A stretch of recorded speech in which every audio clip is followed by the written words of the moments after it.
Tamamdır. Geçelim diğer turumuza.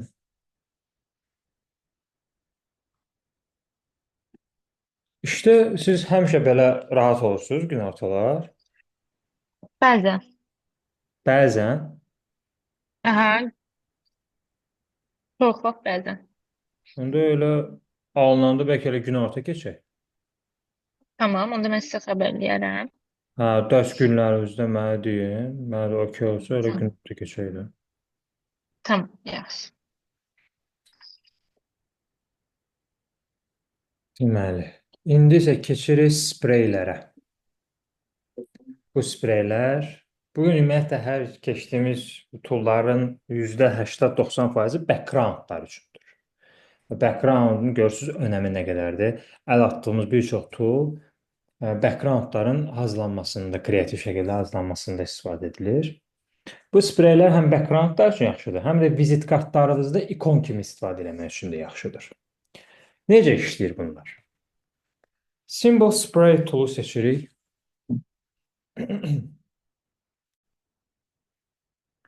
Bu symbol spray toolu seçəndən sonra bu normalda belə işləmir.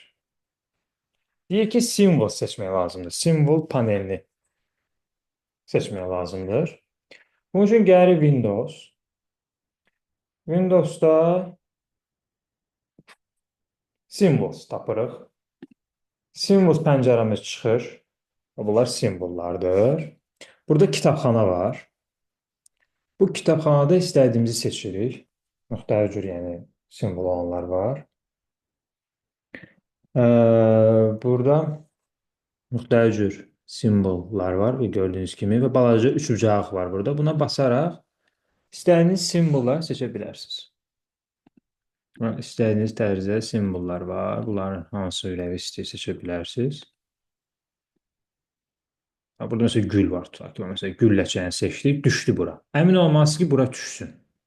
Bura düşəndən sonra və indi sprey ilə səpələyə bilərsiniz. Sprey ilə səpələyib və belə bir tərzdə simvollar çıxır üzə. Bunu isə bir dənə də işlədə bilərsiniz. Bir dənəli də işlədə bilərsiniz. Bir tək şəkildə də istifadə edə bilərsiniz. Və bu sprey, simvolsun spreyi və bu şəkildə işləyir. Bu elə bir ki, sprey simvolsa bağlıdır. Səpələmək üçündür və ya da tək şəkildə işlətmək üçündür. Baxın, bu qədər səpələmişəm. Bu əslində bax, bir dənə layerdir. Şəkil kimi. Baxın. Bir dənədir. Bu deməkdir ki, bunu məsələn böyütsəm, hamısı bir yerdə böyüyəcək. Fikir verin. Hamısı bir yerdə böyür, balacalaşır. Tək-tək bunu işlətmək olmur. Hamısı bir yerdə işləyir.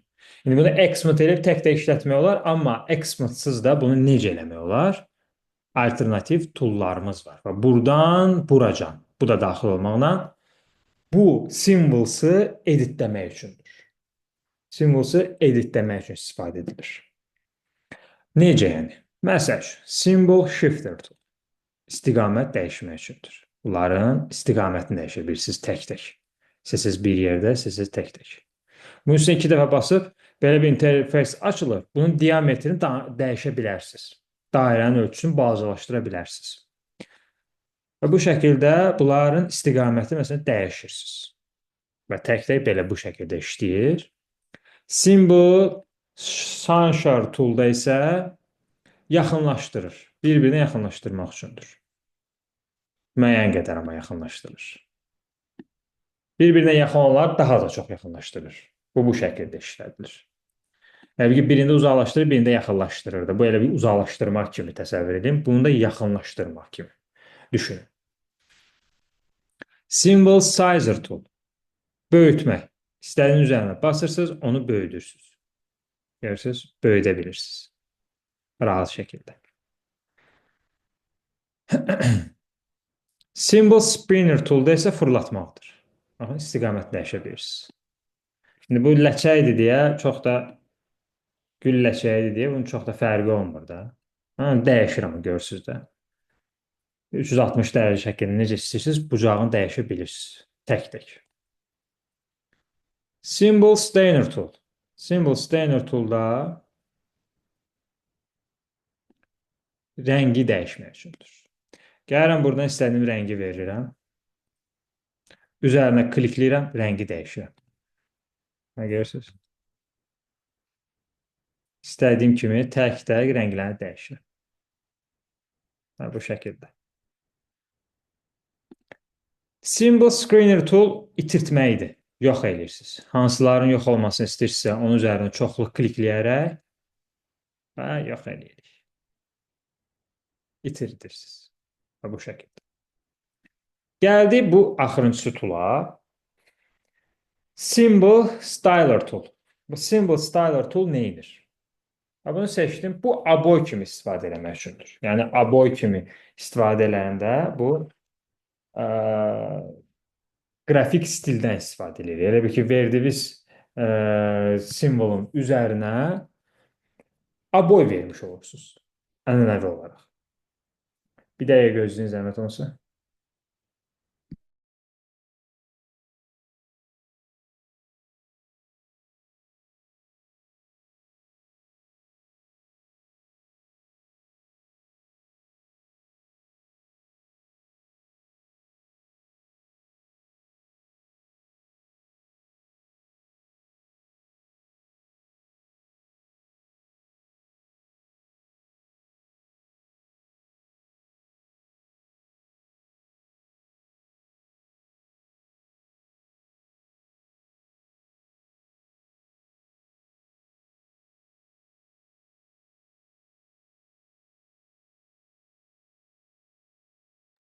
Üzrlü sayın.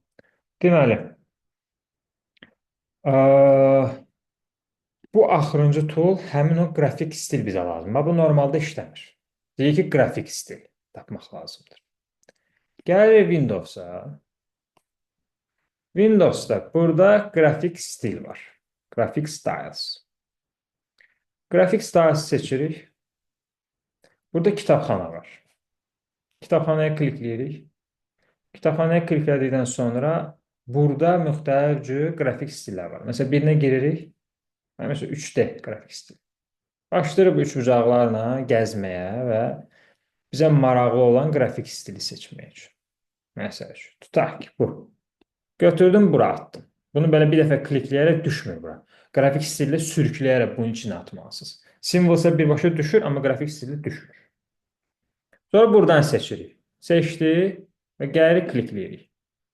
Və seçdiyimiz aboy bunun üzərinə oturacaq.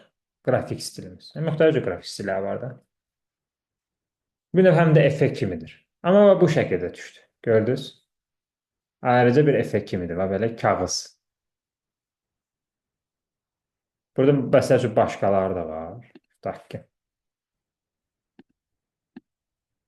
Vardı bu qədər idi. Məsəl üçün. Düşmədi belə. Sürükləyib atıram. Seçirəm. Tutaq ki, bunun üstünə. Kliklədim. Gözləyirik.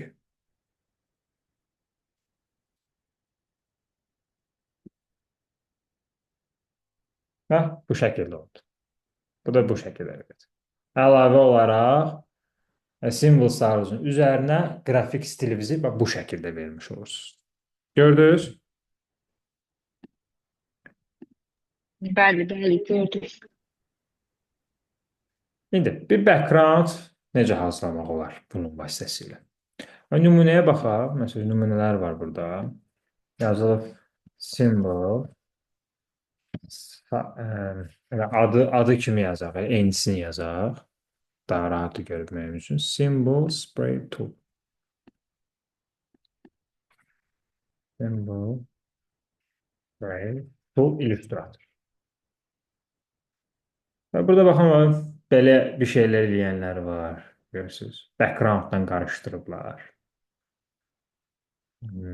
Belə şeylər eləyənlər var. İllüstrasiya çəkilib. Bu konfetləri məsələn spreydən istifadə ediblər. Müxtəlif ideya var. Məsələn, bax, yarpağı çəkib simvolla, daha doğrusu ağacı çəkib simvol spray tool'la yarpaqlarını spreyləyib. Görürsünüz, ideyadır. Visit kart hazırlayırsınız. Məktub ikonu lazımdır, spreydən götürə bilərsiniz. Bunu export da eləmək olur. Məsəl üçün, baxın, mən indi gəlirəm symbol spray tool'a və gəlin burada biz tapaq məktub ikonunu filan belə şeylər tapaq.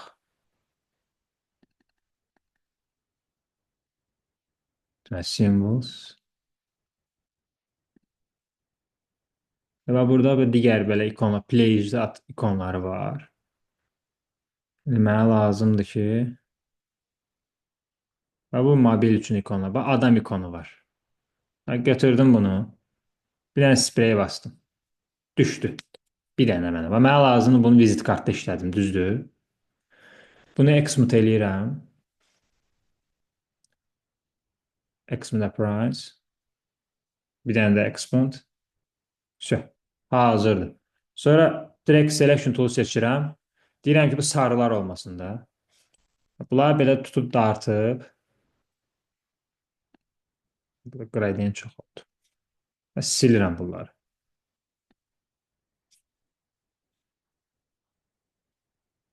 Və bunları silirəm.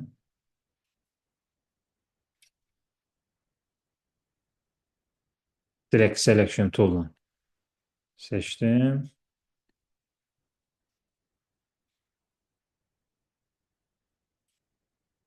Vəssalam. Bu da lazımdır mənə. Silirəm. Vəssalam. Bu da telefon, kontakt ikonu. Seçdim bunun hamısını, böyüdürəm. İstədiyim kimi istifadə edirəm biznes kartda, ya ki, harda lazımsa. Gördünüz, məsələn, spreyin rahatı burasındadır. Yəni, gedib bir də internetdən götürməyinizə ehtiyac yoxdur da belə şeylərlə. Spreydən istifadə edin, həm keyfiyyətlidir, həm istədiyiniz kimi dəyişə bilirsiniz. Sonra bunu seçib kurbetonla da istədiyiniz kimi oynada bilərsiniz. Vektorda bu hazır vektordur. İstədiyiniz kimi də oynada bilərsiniz. Bu şəkildə. Yaxşı, bu məsələn ikon olaraq istifadə etmək üçündür. İstədiyiniz sizə lazım olan ikonları bu şəkildə istifadə edə bilərsiniz. Bəs yaxşı, background necə hazırlana bilər bunun vasitəsilə? Gəldim yenə spreyimə. Simvolsun burada. Baxaq görək, onu böyüdək. Baxaq görək nə simvollar var backgroundda istifadə etməyimiz üçün. Nə şitoş olmalıdır, nə bir şey.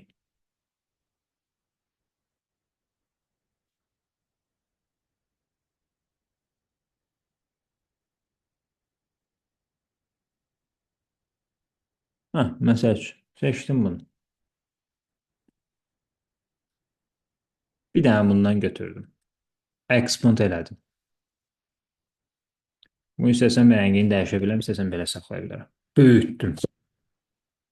Fırlatdım. Qoydum belə. Bir dənə bundan böyütdüm və bunu stroka çevirdim. Fill rəngi yoxdur, stroka çevirdim və bunu da belə bu şəkildə qoydum. Və yaxud da bura qoydum. Və yaxud da belə də yanına qoymaq olar.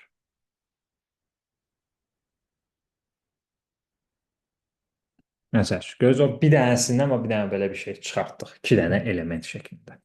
İstəsə bunu lap bu şəkildə tam böyüdüb və belə. Belə background kimi saxlaya bilərik.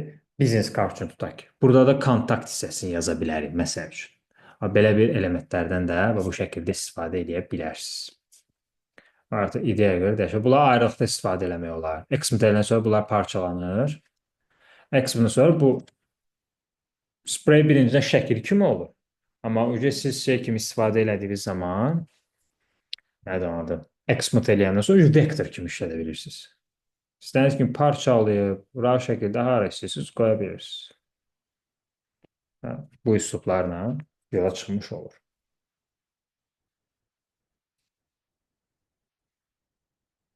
Bu spreyimiz. Axırıncı tool da göstərim sizə. Keçmişəm sizə. Blend tool background-u. Və bunu. Belə bir jelibon kimi işlər hazırlamağa. Yox. İndi onu başa salıram və sonra yekunlaşdıraq. Bu blend tool nədir? Blend tool burada gördüyünüz kimi backgroundlarını, arxa planında belə maraqlı, belə abstrakt şəklində belə tipli şeylər hazırlamaq üçündür. Əyləncəli. Backgrounda dinamiklik vermək üçündür. Dinamiklik ab-havasını qatmaq üçündür. Bunun üçün istifadə edilir. Deməli,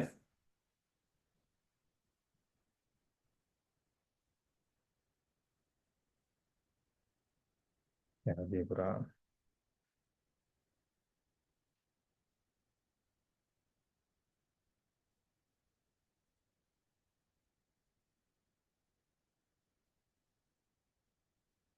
Dairədən başlaya bilərik. Məsələn, dairə seçirik.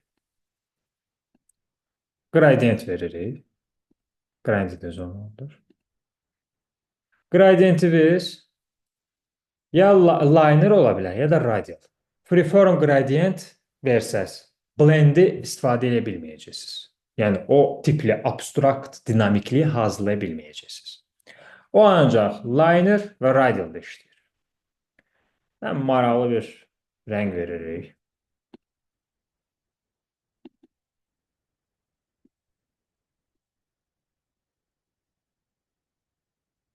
Məsələn, bucağını da dəyişirik.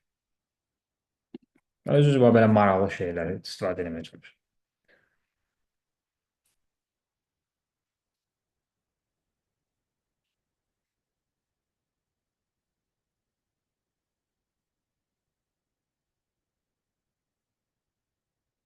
Bunu duplikatını çıxardıram. Duplikat çıxartmayı bilirsiniz. Mausu gətirsiz qırağa, alt düyməni basıb saxlayırsınız və mausdan çıxardırsınız. Sonra mausu buraxıb, sonra alt düyməni buraxırsınız. Bunu dəfələrcə eləmişik. Ctrl-D sıraladıq. Bunu seçdim, qoydum bura. Biraz bazılaşdırdım ki, səhifədən qırağa çıxmamaq. Biri böyük, bir balaca da olmaz. Eyni ölçüdə olmalıdır. Biri böyük, bir balaca da eləyə bilərsə əslində, o problem deyil. Sonra bunu biz make eləməliyik. Yəni arasındakı məsafələri, boşluqları doldurmalıyıq. O arasındakı məsafələri, boşluqları necə doldururuq? Gəlirik, object, blend və make var burada. Buna basırıq, arasındakı məsafələr doldu. Gördünüz mü? Bunu eləmək lazımdır, mütləq şəkildə. Belə də eləyə bilərsiniz. Burada tool da var ayrıca. Budur tool, blend. Gəldiniz, seçdiniz bunu. Bir dənə başlanğıca klikləyirsiniz, bir də axıra klikləyirsiniz. Öz arasında məsafələr doldur. Və yaxud da ki, object, blend, make eləyirsiniz. Bu burada qalır. Expand filan heç nə eləmirsiniz. Burada expand yoxdur. Sadəcə müəyyən bir element simvolunuz olur. O simvolları artırırsınız, arasındakı məsafələri doldurursunuz. Simvolun fərqi yoxdur. İstədiyiniz simvollar ola bilər. İstədiyiniz detal çəkə bilərsiniz. Arasındakı məsafələri doldurmalısınız. Sonra gəlirsiniz, Curve Tool seçirsiniz. Curve Tool'a stroke rəng verirsiniz. İç rəng yox. Stroke olmalıdır. Və çəkirsiniz. Nə istəyirsiniz çəkə bilərsiniz. Məsəl üçün, mən belə bir şey çəkdim. İndi bunların hamısını seçirəm. Yəni, bunu da burada. Bunların hamısını seçirəm. Çəkdiyim xətti və elementlərimi, simvollarımı seçirəm. Hamısını seçəndən sonra gəlirəm Object, Blend və burada Reply Spine var. Reply Spine'a basıram, elementim hazır olur. Gördünüz? Gördünüz? İndi bunu tənzimləmək olur. Gəlirsiniz Object, Blend, Blend Options var burada. Blend Options seçirik. Burada Specific Steps var. Bunu seçirsiniz ikincisini və burada artıq rəqəmi oynadırsınız. Rəqəmləri azaltdıqca arasındakı məsafələr azalır. Rəqəmi artırdıqca arasındakı məsafələr artır və daha belə yumuşaq, soft bir variant olur. Və gördüyünüz kimi, nə qədər siz rəqəm artıra bilərsiniz. Baxın. OK elədim. Məsəl üçün, gördünüz. Sonra, əslində bu budur. Skeleti budur bunun. Bir neçə fiqurdan və bir xəttdən ibarətdir. Ctrl-Y elib buna baxa bilirsiniz. Təzədən Ctrl-Y elirsiniz, düzəlir. Direct Selection toolu götürürsünüz və istədiyiniz dairəyə, xəttə klikləyirsiniz. Sonra Curve toolu götürürsünüz, oynadırsınız. Və onun formasını dəyişə bilirsiniz. İstədiyiniz kimi. Verirsiniz. İstədiyiniz kimi forma verə bilirsiniz. Və yaxud da Curve toolu birbaşa götürüb xəttin üzərinə klikləyib, xəttin nöqtələri çıxır, onu oynadırsınız. Curve tool kimi rahat oynada bilirsiniz. Məsəl üçün. Gördünüz? Bu şəkildə abstrakt bir elementdə yaranır. Rəngini dəyişmək istəyirsiniz, yenə eyni qaydadır. Gəlsiniz nöqtənin üzerine klikləyirsiniz, de rəng buradadır. Seçdiniz, gəldiniz qradiyentə, rəngini dəyişirsiniz. Üzə hər harda nöqtə var, məntəqələrimiz dairələrdir də. O dairələri seçib rəngləri bir-bir dəyişirsiniz, ümumi rəngdə dəyişməyə başlamış olur. Buna məsəl üçün biz vermişik stroku bağlayaq. Stroku bağlayanda o harmonik şəkildə xəttdən birbaşa əlaqədə olur. Strok olmamalıdır. Strok olanda eybəcər görsənir. Görürsünüz, stroklar var. Amma strokları indi yığışdırıram, dairələri seçirəm, ümumi dairələr. Burada yoxdur heç. Görün necə hamar yumuşaq olur. Burada da seçdim. Gördünüz necə yumuşaldı indi. Yəni strokla stroksuzun fərqi bundan ibarətdir həmçinin. Bugün üçün bu qədər. Başa düşdünüz bunların hamısını? Bəli, bəli. Aydın oldu? Bəli. Tamamdır. Sabah axşama, daha doğrusu bugün axşama, olmasa sabaha mənə tapşırıqlar hamısını göndərin. Yəni ki, bundan qabaqki verdiklərim də. Tamam. Onlar mənə hamısı zəhmət olmasa göndərin. Göndərməsəz 10 dənə tapşırıq verəcəm sizə ştraf olaraq. Sabaha qədər maksimum vaxtınız var. Sabah axşama qədər. Tamam. Onları göndərərsiniz zəhmət olmasa. Ondan sonra gələn həftənin 3-cü günə qədər digər bugünkü dərsimizlə bağlı olan tapşırıqları verəcəm. Tamam. Tamamdır. Bu videonu da atıram sizə. Həmişə vaxtında yükləyin. Yaxşı? Tamam. Oldu. Hələlik o zaman. Sualınız olsa yazın. Yaz. Sağ olun. Tamam.